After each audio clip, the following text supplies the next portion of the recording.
Welcome, everyone. Thank you for joining us tonight. I'm Lindsay Litzner, a lower school parent and a member of the Board of Trustees.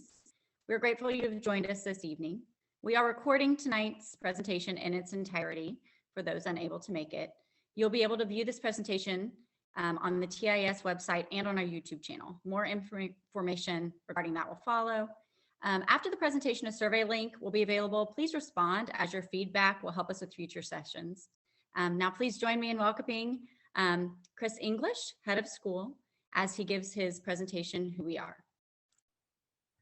Hey there. I think everyone can hear me now. We were just making sure we had the technical pieces in line so that I could be unmuted and have the opportunity to speak to you all. It is wonderful to see so many of you here and wonderful to see your names and faces in a few places on the screen. Once again, I am Chris English, head of school, if you haven't had a chance to meet me. What I would like you to do right now is if you take a look at the instructions as you are heading in, there was an opportunity for you to change the view over to a speaker view on your screen. And so that's in the upper right-hand corner. If you see that little icon that says view, if you click that, it'll give you options. Usually it'll say gallery or speaker. And if you choose that speaker view, it'll give you a better, wider screen view of me since I am your speaker. And that way you can get a good view of the slides that I have in front of you as well. So hopefully you can follow along with those instructions and we will jump right in. Once again, a reminder that we are recording and we will, as Lindsay mentioned, we're gonna have some time for questions at the end of the presentation. This is the first of a three-part series. Tonight, we're focusing on the idea of the three foundational ideas that build our future. In our next session on March 1st, we're going to talk a lot about process and operation, who we are as an independent school within the context of independent schools nationwide, and give you some opportunity to understand our operation, how we function as a school, the role of the Board of Trustees, the role of head of school, how our administrators function and work with each other, and understanding of how our budget works, where fundraising goes, what we use that money for, et cetera, how we plan for the years in the future. So a lot of informational, more operational pieces on our March 1 meeting. And then our March 16th meeting is going to be about our future vision, about how the things that we talk about today and the things that we talk about on March 1st all come together to launch us towards who we're going to be over the next 40 years. I oftentimes reference my desire. I go to the lower school when I need joy. I go down there and I visit with our pre-K kids and our kindergarten kids, and I look forward to the day that I'm handing them their diplomas and congratulating them as they walk across the stage at graduation. And so keeping those kids in mind and thinking about the vision and the future that they face will be a part of that last meeting. And I don't mean last meeting because we intend to keep this rolling forward. This is something that we've been working hard to start, and we intend to keep the series moving forward. We'll also include other administrators from time to time, members of our faculty and staff, and occasionally parents. We want to give you all opportunities to have more direct communication from us and communication about who we are as a school and what we have going on. And so we'll continue to offer these and make them available in both live sessions and online afterwards. And so with that, let me just one thing here, and there we go. Tonight, we want to talk a little bit about who we are as a school and our identity. Again, there's a reminder on the screen just about any immediate questions. If there's something that comes to your mind, if you'll pop it up in the chat, that will go directly to our administrative staff who's here helping out. And again, Lindsay will coordinate those questions at the end for us. So tonight's topic is about the three foundational ideas that build our future. And if you spend any time around me in the last year and a half, you've heard me reference these. Every time a parent has done a tour, I've talked about these three things. These are the three things that excited me most about this institution as I looked at the opportunity to become a head of school here. When I'm asked, what is it about the independent school that you love? What's the thing about this institution that makes it special? I always reach back and touch these three things. And I ring this bell over and over again to try to just announce to the world the amazing things that we have happening here every single day. So this foundation is not something that I made up. It's not something that came with me to the school. This goes back to our very original founding back in 1980. and Gene Garvey's vision for a school like no other. If those of you know Gene's history, you know about the Garvey family's involvement here at founding the independent school. The independent school wasn't the first independent school in Wichita that they were involved in. They were involved in the founding of our other independent school within the city of Wichita. And after some time there at that institution, Gene felt like they needed something different. They needed a school like no other. And so she crafted this idea and opened the independent school with a couple of key principles in mind. And these are the ones that are on the screen for you here. These 3 ideas of encouragement and love. Every child deserves encouragement and love. Students learn differently, and that curriculum should be flexible and responsive. And so I'm going to dive into these a little bit tonight and talk about how Gene's intention informs my understanding and how that understanding connects to what we know to be good practice in education, and how we see that manifesting itself on our campus, and how we use what's already going well here to build success into our future. So the first thing I'd like to just address is this idea of encouragement and love. It seems like a simple concept to say to you that students need encouragement and love in order to learn. And surprisingly, that's not often how many schools approach learning. It's not often how many people approach the task of learning. They often build different motivations into how a student is learning. I think it would make sense if I told you that a motivated student will learn better and have a better ability to remember the things that they've learned. That motivation positively affects a student's learning. I don't think you'd argue with me on that, and the research would support that as well. There's a critical fact here that's oftentimes glanced over, is that not all motivations are equal, that not all forms of motivation achieve the same positive results. And so for some people, it's a metaphor when we talk about the carrot and the stick. Some of you are familiar with the idea of talking about motivation and using it and framing under these 2 ideas of the carrot and the stick, right? For me, this wasn't a metaphor. My grandfather ran a tobacco farm in Western North Carolina, and there was an old mule on the farm, and the carrot and the stick analogy was very much a part of the everyday operation of that tobacco farm. And I remember very distinctly times where my grandfather chose the carrot in order to guide the mule to do the things that he needed to do, and times where he chose the stick. And my grandfather, made sure I understood that lesson early on. But this idea of the stick being punishment, that oftentimes we're motivated out of a fear of punishment. It could be a fear of a bad grade. It could be a fear of your teacher's disapproval. It could be a fear of disappointing your parents.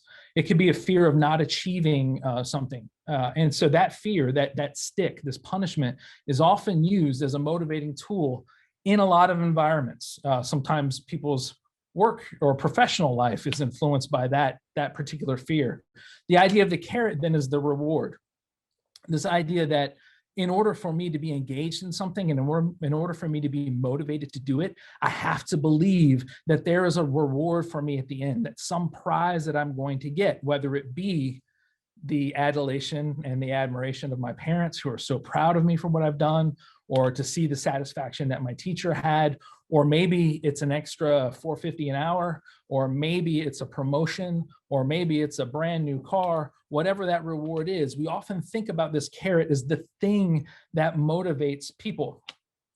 So interestingly, motivation science is kind of an emerging field in the neurosciences, that it's multidisciplinary, it is multi-method, it blends some cognitive science, it blends some behavioral science, and we're looking at the neurosciences in psychology to talk about motivation science, because how people are motivated and what motivates them is one of the most important things into understanding how we build successful people. And what we're finding is that things like the carrot and the stick, which rely on an extrinsic motivator, something that comes from external, outside of the student, right? It's not internally driven, it's externally driven because they're looking for the thing that comes at the end. So we start to divide these types of motivation the external and the internal. You guys are probably very familiar with extrinsic motivation or intrinsic motivation. Another way that we start to frame this is to look at the goals that are leading into that motivation. And so dividing those goals into a couple of categories, one being mastery goals and the other being performance goals. And so for a mastery goal, the idea is that as the individual, I have an internal desire to know something, to master something, to get better at it. You may be familiar with the ideas like the 10,000 hours of practice, right?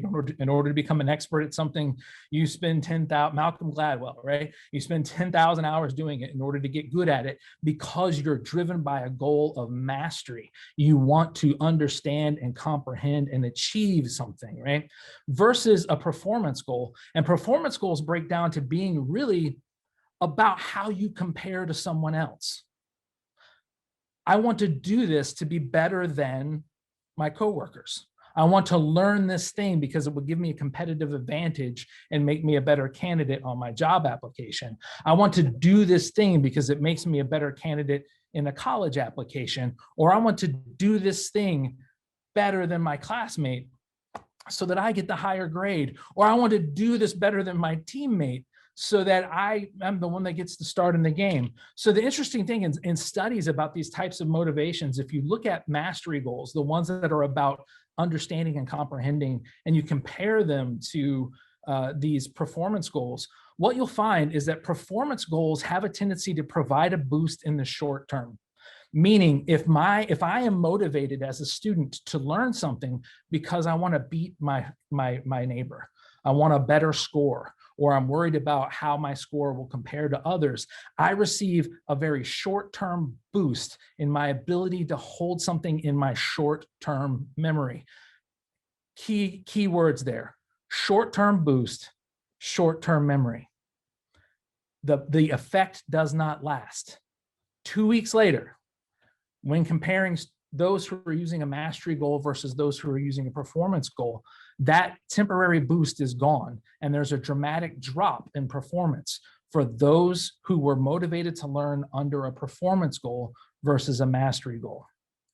Those who are performing or are working towards a mastery goal, they maintain the information for a longer amount of time and maintain that level longer than those who are seeking a performance goal. This is fairly revolutionary. And I think for some of us, it may be a part of what you've experienced as a learner, but for others, it's very foreign because we often think about the idea that we're in competition with someone or that we have to beat someone in order to demonstrate our success. I often ask the time, is your personal success, is it dependent upon someone else's failure? Is your personal success dependent upon someone else's failure? And we often find with performance goals that is the case. I have to beat, I have to outdo. And what we're finding in the science behind motivational science is that formulating or working with that type of goal tends to take away our long-term goals. Extrinsic awards undermine performance. Those rewards, when I say if you do this, if you eat your carrots, you can have a brownie, it undermines the purpose of eating the carrot, right? If I give you the brownie, if I ask you to eat, if you eat your Brussels sprouts, you can have ice cream. The ice cream undermines the effect of eating the Brussels sprouts, right? So extrinsic rewards oftentimes undermine the purpose that we're reaching for in the very beginning. And what we're finding in motivation science is the idea that the more engaging something is and the more inherently engaged the student is, if it piques the student's interest and their curiosity and drives them towards it, that personal satisfaction and that personal motivation is the thing that keeps them moving and keeps them heading in the direction. And so when I say we have a foundation here of encouragement and love, what I'm saying to you is that every single day we know that we approach our students with encouragement and love, because that encouragement and love is more effective than the idea of punishment and reward. It was inherent in what Jean Garvey understood to be true about education before she had the science to back her up. And this is the thing that I find so amazing about her vision and what we execute here as every single day at the independent school is that the science supports the ideas that were there at our foundation and that we believe manifest themselves every single day. The second thing is this principle that students learn differently. Again, I want to focus on differently for just a moment. We often talk about diversity in independent schools, in workplaces, anywhere. We talk about diversity. And I want to make sure that we understand that we're talking about a wide range of diversity, including neurodiversity. People's brains work differently than other people's brains. Our major roadmaps are very similar, but all the city streets and sideways and alleys and byways of the map of our brain are very, very different. On a fundamental level, our brains are different. Diversity is a fact. All forms of diversity are a fact, right? And it's a wonderful fact. Diversity makes us stronger. Inclusion is a choice. It's what we experience and what we practice. Belonging is the emotional outcome that we desire. And so when I tell you that students learn differently, one of the things I hope that you understand and embrace is this idea is that our goal is to not just have a diverse set of students who demonstrate neurodiversity, who think differently, or whose strengths and weaknesses may be different from another child's strengths and weaknesses. And not just that we include the idea that we understand that neurodiversity is real and it's a part of who we are, but that our everyday teaching practices build a sense of belonging for diverse students. I want to give you an example of attention deficit disorder is real, okay? Like, it's real. There are chemical things that we can trace in the brain that signal differences in the way that people's brains process attention. Very real, very diagnosable. But it's also very misunderstood and also often misdiagnosed, because the things that may manifest themselves as an attention deficit aren't really an attention deficit. So the example I give you is if Susan is in our math class and she is distracted and she's playing, she has in her hands a toy, a fidget, right, to keep her hands busy while she's doing a presentation. But she has a fidget in her hand to keep her hands busy because she's having a hard time being focused. She may exhibit behaviors that in the classroom look like an attention deficit. And a teacher who looks at the child may say, wow, this kid's really having a hard time focusing. This looks like an attention deficit. And oftentimes we take that, and that's where we end the conversation. In the classroom, this child appears to have an attention deficit. And so we begin to treat our observation as if it's a diagnosis. That same child may step onto a soccer field and be hyper-focused. Their focus may be everywhere it needs to be at every single moment. They may not miss a single detail, because it's not about a deficit in attention. It's about satisfaction level. Are they actually engaged? Do they care? And touching back to this idea of motivation, are the motivations right? Are they motivated by the right things? So here at TIS, our goal is to make sure that we're focusing and understanding that students learn differently. And the way that we engage their motivation is helping them achieve the goal that we set for them. We know this to be true, and we strive for this every single day, that every child at the independent school belongs at the independent school. They're part of our family. We know this to be true about who we are, and we continue to strive to make it manifest every single day, that regardless of your differences, regardless of the things that make you unique as a learner, regardless of your strengths and weaknesses, you are a part of our family. Your brain is unique. Who you are is unique. And we oftentimes run against some barriers. And so I have this, you must be this tall to ride, because I distinctly remember my first visit to Disneyland in California as a kid. We drove from Las Vegas to Los Angeles, and I was so excited to ride Space Mountain, but I wasn't tall enough, right? And on that day, it was the right decision to say, you're not this tall today, you can't ride. So we recognize that in life, there are some real barriers. There are some things where you have to be able to execute or perform at a particular level on a certain day, and they have innate value to them. But what I would suggest to you is that just because there are moments in the world that rob a kid from their joy, just because there's moments in the world that are unforgiving, it doesn't mean that we should ever structure our learning that way. We should never tell a kid, you got to be this tall today, or it's all over, right? And that's the approach that we take here every single day. Our teachers are paying attention to their students. They understand their performance. They understand where they need to get, and they're constantly revisiting and revising to help the student get to where they need to be. The next piece I want to talk a little bit is this idea that curriculum should be flexible and responsive. And in order to talk about that, I just want to first make sure that we all understand what I mean when I say curriculum. What I mean when I say curriculum in the way that I talk about it with my administrative staff and the teachers here is this very short definition of all planned learning experiences in our learning environment.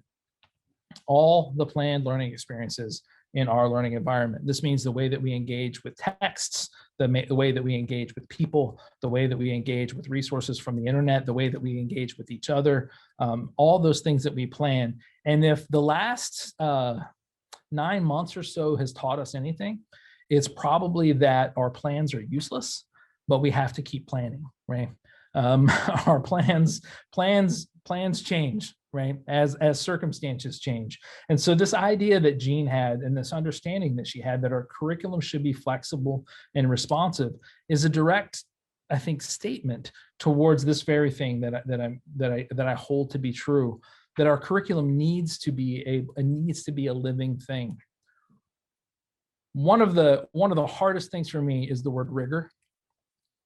I know what we mean when we say rigor. When we say rigor, we mean we have high standards and we're going to hold students to high standards. And I will high five you every time you tell me that we're going to hold students to high standards and we're going to meet those high standards. But rigor is this word, it always bothers me because I always think of rigor mortis, which is stiff and dead, right? And I hate to think about curriculum in those terms of curriculum being stiff and dead. Our curriculum is demanding, it's challenging, it's exciting, it's engaging, it's not stiff and dead. It doesn't mean I'm going to get insulted if you use the word rigor. We still use it. You know, we still talk about that word as being demanding and meaning that we have a challenge in front of us. But being a responsive curriculum means that we have the ability to shift. A couple of just very brief examples. For me, as an English teacher in the state of North Carolina, when 9/11 happened, and someone walked into my classroom and said, do you know what's happening? And I didn't, and I needed to cut the TV on. For me, that was the first moment that led to a month of me putting the North Carolina Standards course of study aside and saying the things that they're asking me to do right now are nowhere near as important as it is for me to engage with my students in this historical moment, to make sure that we take the media texts that are in front of us and learn to access and analyze them, to synthesize information from them, to write about them, to think about them, to communicate with each other about them. Most recently, right here at TIS, we had a historic vice president inauguration, and our teachers were very happy to pause for a moment to let our students acknowledge this historical event taking place in front of them, and to take a moment to say, there's no outside organization that's going to stop me or hold me to a learning objective that doesn't meet today's needs. When I say our curriculum is flexible, it's because I believe very soundly that the best person to make a decision on any given day about what your child needs is the person who's working with your child every single day. And so this is what we mean by responsive and flexible curriculum. And I'm just flipping through a couple of pictures here. This principle, I'm not going to dive very deep into philosophy here, but one of the key founding educational philosophies that I point to and that I want you to understand as we talk about our school is this concept of the zone of proximal development, which has a very crazy, intimidating nomenclature, but this is pretty simple. In the diagram you see here at the middle is the student, what the student can learn by themselves. That's that inner circle. Then that green circle represents what I can learn with help. And that help may come in the form of other people who are jumping in, your teachers, your parents, a coach. It may come in the form of text. It may come in, it may be books, it may be media, it may be the internet, right? It could be YouTube videos, but the things that you cannot learn by yourself because you don't have the right resources, knowledge, or understanding. And then those things that you learn with the help of others. And then that yellow zone on the outside, kind of yellow orangey, sorry, it represents the things that you're not ready for. So I often talk about a guitar string because I'm a horrible guitar player. I have been a guitar owner for like 28 years, but I've never called myself a guitar player. But we do know that if you leave a guitar string too loose, it won't play. If you turn it too tight, it breaks. And our students are very similar. If you leave their learning too loose, they don't learn anything. If what they're doing on a daily basis is things that they've already demonstrated they know how to do, no learning is happening. If the challenge in front of them is too great and it's in a zone that they cannot do on their own, even with help, because they don't have the foundational skills or they're not ready for it, then we push them past the zone of learning and into a point of stress and into a point of shutdown. I don't know if you in your learning have ever been in that experience, if you've ever been in a classroom where you've made the decision to yourself, or you found that thrust upon you that I can't do this, I'm too stressed out, this is more, I don't know enough. You may have never been in that situation, you may have, but it's an awful feeling. And so our goal every single day is to make sure that our teachers keep our students operating within this zone of proximal development. And the only way that we can do that is by treating students like individuals. We are the independent school. We focus and we lean into the relationships that our teachers have with their students. It's what they're so good at, not just because they're friendly people, not just because our students need encouragement and love, but because from a fundamental understanding of the way learning occurs, we know that you need that more knowledgeable other to be highly attuned to who the individual student is, where they are in their learning journey, and how hard you are pushing them, right? Or how soft you're pushing them to make sure that you're keeping them within that zone of proximal development. And this, I think, is something this institution excels at. You brag to me all the time about the relationships our teachers have with their students and the work that they put in to keeping them there. This is a foundational idea, and it's part of Gene's original vision. So with that original vision, people often you may hear me use the term transformational learning, and there's maybe some fear behind that. What does that mean? And I've heard some crazy rumors. Some people were afraid that Mark Zuckerberg was giving us millions of dollars to bring in a new curriculum. I'm not sure where that came from, but it was an interesting conversation to have. It was fun to talk about. But transformational learning, what I want you to see here, and kind of contextualizing this with the traditional learning atmosphere, these concepts are not new to TIS. It's part of our foundation, and it's part of who we have meant to be and who we have practiced being since our very beginning as a school. So in a traditional learning framework, there's an understanding of having variable learning standards and variable expectations for student success. That means that you operate with a mentality that some students are going to do well, others are not. So let's divide them, and let's put the good students over here, and let's put the students who aren't so good over here. And then let's change our expectations for them based on how we categorize them. That doesn't sound like the independent school at all to me. It does sound like some other schools that I've seen. As opposed to this transformational learning approach that says we maintain a high standard and a high expectation for all. I have zero interest in lowering the quality of education that takes place on this institution. I have zero interest in lowering the challenge that, or the engagement level that students have. I am highly interested in making sure that every practice that we engage in pushes us to the highest standards and highest expectations for every single student.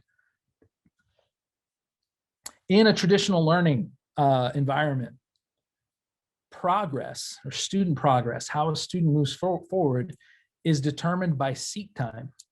And what I mean by this is, as a teacher, I create my course of study, my outline, and I'm going to do Unit 1 beginning in September 1st, and it's going to be 3 weeks, and then we're going to move on to Unit 2.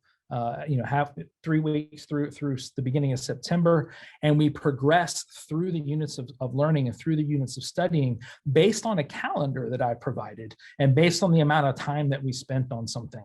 And I pace my class with the goal of getting all of these things done in this particular order, in this particular way, in this particular amount of days before the end of the school year. In a transformational learning model, progress is driven by proficiency, meaning students demonstrate their mastery of a unit. They demonstrate a mastery of their learning objectives before we move on. That if the majority of my students don't pass an assessment, I've got to reteach it. If the majority of my students don't understand the lesson that I just delivered, I've got to find a new way to deliver. Because if my students are not progressing the way that I need them to, and if they're not progressing, and this, for me as a teacher, this was true, and it's probably one of the most challenging things I say to teachers, is if our class is not being successful, either we don't know enough about our subject, or we don't know enough about the kids we're teaching. Oftentimes, it's we don't know enough about the kids we're teaching. We haven't found the right motivation. We haven't found the right thing that guides them. And that's what I see at other schools. It's not the independent way. The independent way is to make sure that we are paying attention to that individual child, and that we're understanding that they are reaching success, and we're not leaving a kid behind. We're not moving a kid forward with gaps. We're not saying, oh, it's okay, we're moving on to the next thing. This is what sets Independent apart from other schools. It's key, not just because I'm talking about it here, because it's part of our very foundation. Traditional learning is determined by learning pathways and preset tracks. Transformational learning is about learning pathways that are open to all students. Oftentimes, a decision that's made about a child's placement in 7th or 8th grade leads to a predicted course path for the rest of their experience. And it's near impossible to step away from that course path, because we've decided we're going to limit what you're exposed to at a particular grade level. And some of your classmates are going to excel, but you're not. A transformational learning experience says that these pathways are always open to all students. A student demonstrates success, they demonstrate desire, they demonstrate an internal motivation. Their path may look a little different from someone else's. It may vary a little bit different, but I've had a kid fail 9th grade English, have to repeat it. And then when they got around to their senior year, they were ready for AP Lit. And we broke all the rules, broke all the rules and said, yes, you're ready.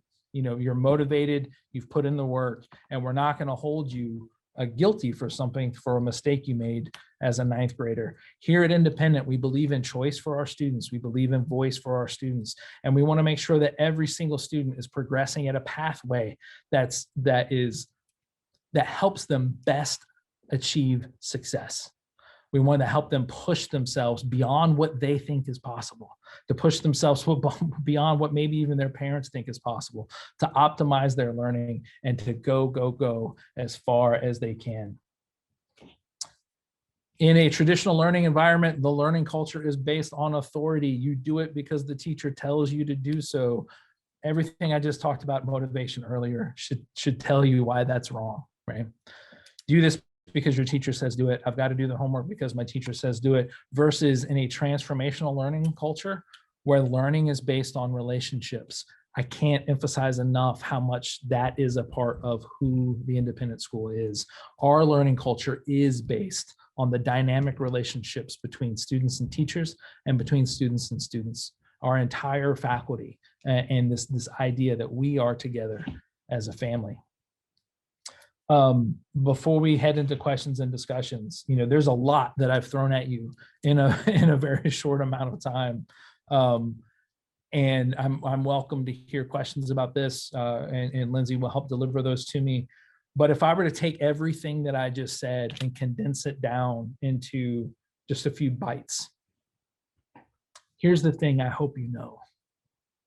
Here's the thing I hope you feel every single day, and that your child feels every single day.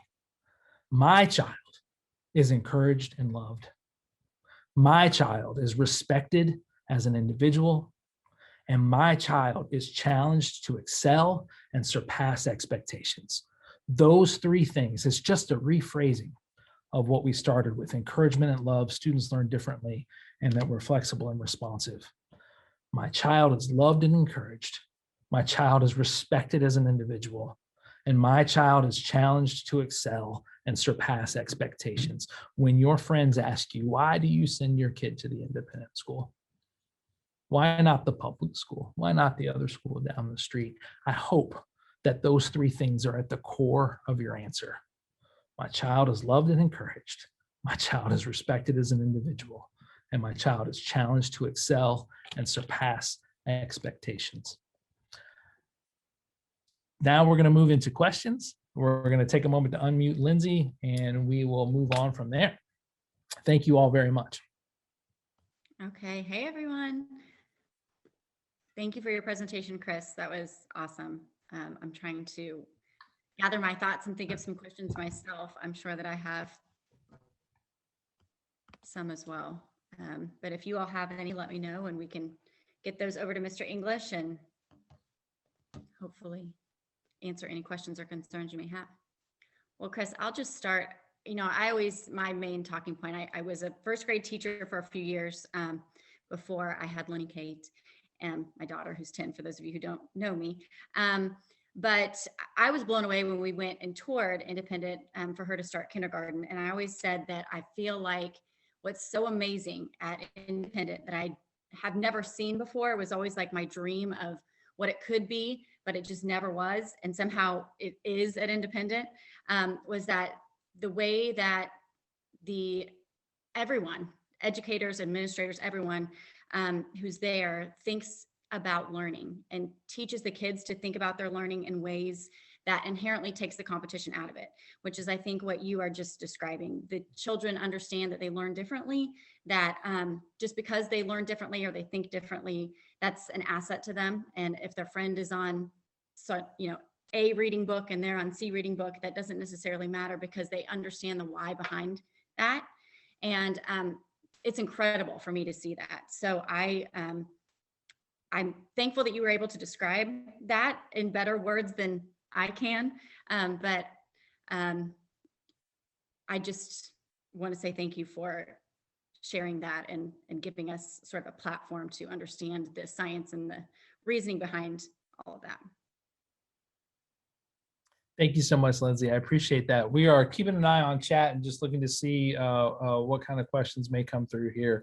Again, I do think that's the vital strength of this institution, is that is evident and it's palpable every single day. When we take families on tours and we bring a new family in and they have opportunity to walk through, they see very clearly how much we care for our students, how much we're paying attention to them, and that sense of family. We talk about our school values, and family being one of those key values of making sure that everyone feels connected here. So, Chris, we had a question. What does that choice look like for an upper school? Choice for an upper school student with mastery and differentiation. The idea that every student should be able to manifest some choice and voice within their classroom. The way in which you encounter something and the way that which you dive into something should give you the ability to find kind of your own individual intellectual dignity. Oftentimes we strip kids of, not we as an institution, but other educational institutions strip children of their own intellectual dignity by not allowing them to make any choices at all within the curriculum. So for me as an English teacher, and it's the easiest thing for me to draw on, there's a big difference between my AP Literature and Composition class when I'm saying to my students, we are all going to read King Lear, and here's the pace that you're going to be, and this is what you're going to learn from the text that I want you to read, versus those moments when I say to my students, you may choose a text, and in your choice of text, here are the things that you need to explore and determine. You are going to bring to me an understanding of the text. You're going to synthesize information from 4 or 5 different sources. So giving kids that opportunity to have some choice and voice and expression. In my own daughter's college experience, being able to choose a podcast or a video or an essay as her ultimate product that she's giving to her or turning into her professor, giving kids those same options here. How will you choose to demonstrate your learning? Is it through a presentation? Is it through a paper or some other means? I think we have a question there about college prep. Yes, so with regards to college prep, they're concerned that, college has changed, and what are we doing now to adjust to these changes? College prep sometimes seems limited in the days that we're living now. Absolutely. So this idea of college prep or college preparatory, if we kind of break that down into what it means, preparing students to be successful in college. Is the course designed in a way that it's preparing students to be successful in college? And if your belief is that the goal of a project of a college prep class is to give a child a significant chunk of information, and that student is going to carry that into their college experience and be able to recall it and bring it forth into their active working memory in order to be successful, then perhaps I have a slightly different version of college prep that I want you to consider, which I think is much more vital for students now. And that's the idea that you're preparing them to be successful in whichever learning environment they're in, which means I'm teaching them how to think like a scientist. I'm teaching them how to think like a historian. I'm teaching them how to think like in the ways of literary analysis. I'm teaching them to think like a mathematician. And in teaching them these learning tools, they bring with them to college the ability to be successful in any context. And I hear stories frequently from parents of recent graduates who've shared with me that their students go off to college and they say to themselves, wow, I do this so much better than my peers because my Spanish class so much better prepared me at TIS than the Spanish that I'm reaching here at college, or my history class better prepared me. And so that preparation is about those learning tools, not a certain block of information. And colleges are looking for students who are able to engage with texts in a new way. This might be slightly off topic, but one of the most interesting studies that I've seen in years past was regarding AP Advanced Placement Psychology, the AP Psychology exam. It's a great entry-level exam for kids to get used to the AP rigor and the curriculum there. But the study revealed that students who took AP Psychology were less likely to do well in a college psychology class than students who never had psychology in high school, right? Because the idea was, the kids are thinking, well, I've already been told everything I need to know. I've learned it. And so they come in without the tools that they need to engage for new learning. And so I think that's a big part of this college prep. We're preparing students to be successful learners, regardless of whether they're in a lecture hall with 300 students, or again, I hate to bring personal experience, but what my daughter encountered at her institution was a project for the very first 3 weeks that was individually driven, in which the student had to demonstrate their ability to be a scholar. And fortunately, my child was taken by the hand by the head of the English department, who said, guess what?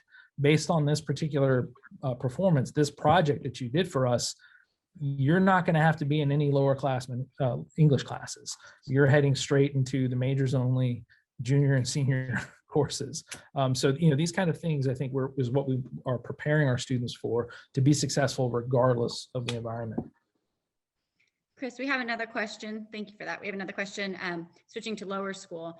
For the lower school attendees, can you talk a little bit about the teaching philosophy and applications that differentiate the independent school from other private institutions? Absolutely. I think a lot of ways it goes back to this foundational idea of the encouragement and love. And if you look at the way that we manifest that in our classrooms, simple choices like, or simple environmental choices in our classroom, like flexible seating, and the way that we allow our teachers to express their personalities in the classroom, these lead to a very different set of outcomes. Learning is oftentimes dictated by the things that are available to us. So what affordances does classroom furniture bring us? What affordances does a digital screen or a chalkboard? And those affordances enable our teachers to go through more rotation models, to have our students engage. What I see frequently is multiple activities being engaged in simultaneously, and the teacher able to float and move between students who are practicing as individuals, students who are collaborating with their peers, and students who are receiving direct instruction from the teacher. And that's something that's often missing at other schools, is it's more teacher directed or teacher centered. Even in the lower grades, I visited a school here in Wichita just before Christmas, and what I saw was, straight rows, kids back, head down in a worksheet, and silent, and not the environment that I see here. I think our kids are much more engaged. Awesome, thank you. Back to upper school. What are your thoughts about AP and with regards to raising the bar? If all students in the class are achieving at a very high level, how do you indicate, an A from an A if they're all at an A at that level? Certainly. So this idea of A's, right? A's, you're performing at the best. That's a very competitive way of viewing grading. Matt Duncan and I, Matt Duncan's our director of strategic innovation here at TIS. He and I were having a conversation very similar to this the other day. And Matt said to me, we have an infinite number of A's, right? There's no limit to how many students can be successful. And my question is always, which students don't deserve to be successful? Which student shouldn't have the highest level of success? And for me, again, personal experience as an AP English teacher, in my early career, my goal was to chase as many kids out of my classroom as possible, because my performance was based on whether or not they got a 5 on the AP exam. Later in my career, at a different institution, a different approach and philosophy was available to me. And I changed my practice from my first essay being one where no one passed it. The first essay I would give my kids, no one would pass it, because I believed that if they experienced that failure, they would work harder in order to succeed. What I found later in my practice, as I got a little better at what I was doing, was that my very first essay, everyone needed to make an A. Every single kid needed to find success. Did that mean that on Friday, they all made an A? No, it didn't. It meant that on Friday, they turned their papers in, I gave them feedback and told them, this paper's not ready yet. Revise and resubmit. And a week later, if they gave me that same paper again and I looked at it and said, no, it's not ready, revise and resubmit, until we build that structure where every student is finding success, and every student is success is demonstrable through their understanding of the subject matter. The question was, can you speak to how these philosophies apply to remote learners? Absolutely. Remote learning has been thrust upon this community. And in a lot of ways, that's a golden opportunity. And in some ways, it's painful, right? It's painful to have remote learning thrust upon you. It's very different when you choose to enter into it. I myself, I think my first online class was a graduate level class that I took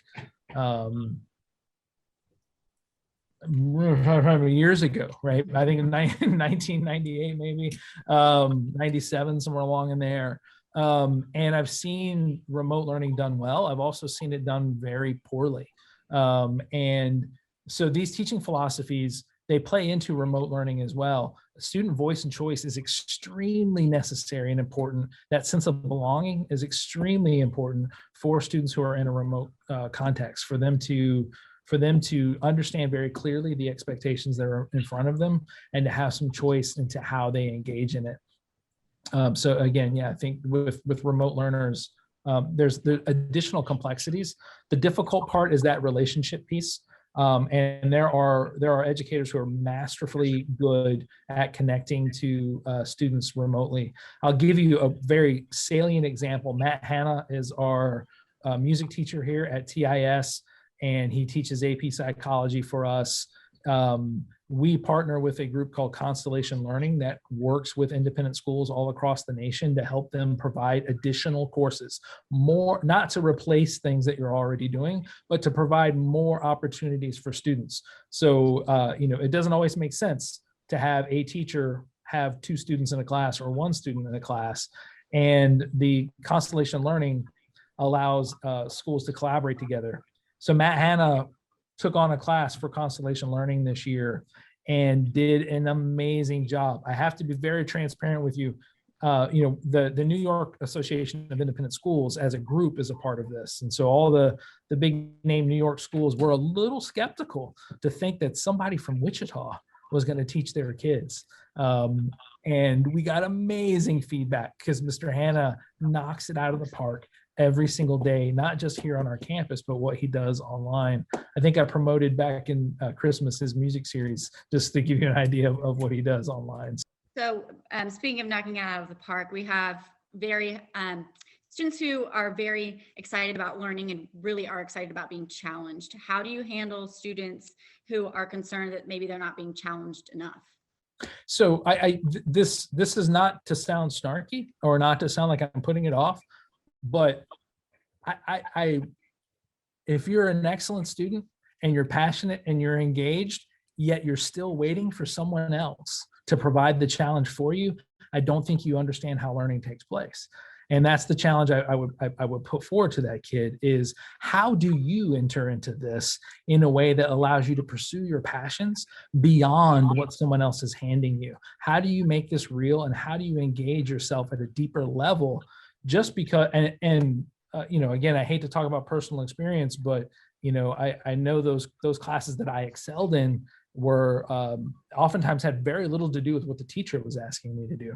And as a teacher, I see this in our faculty as well, the ability to dive deeply into things that they're passionate about. They're not waiting for someone to tell them to do it.